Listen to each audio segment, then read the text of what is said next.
Chilukuri Balaji temple ప్రధాన అర్చకుడు రంగరాజన్ గారిపై చేసిన దాడికి కేవీపీఎస్ రౌండ్ టేబుల్ సమావేశం ఏర్పాటు చేసిండ్రు.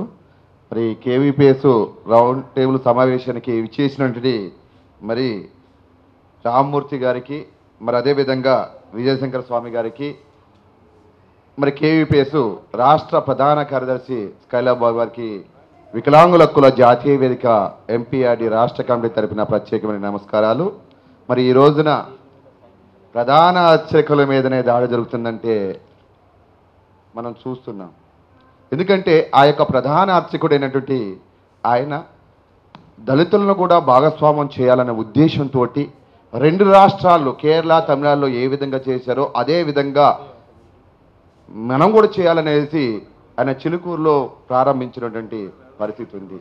దాన్ని జీర్ణించుకోలేకుండానే వీర రాఘవరెడ్డి అనేటువంటి వ్యక్తి, నేను కూడా కొన్ని వీడియోస్ చూశాను. ఆ వీడియో చూస్తే ఒక పెద్ద వయసు ఆయన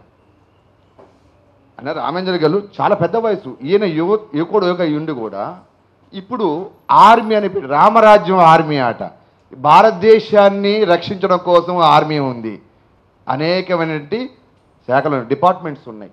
కానీ ఈయన ఆర్మీ, ఈ యొక్క ఆర్మీ ఏం చేస్తుంది? ఒక 5,000 మందితోటి, లక్షల మంది ఆర్మీతోటి మన దేశం సరిహద్దుల్లో మన భారతదేశ పౌరుల్ని, బిడ్డల్ని కాపాడుతున్నటువంటిది. కానీ వీరేమింది?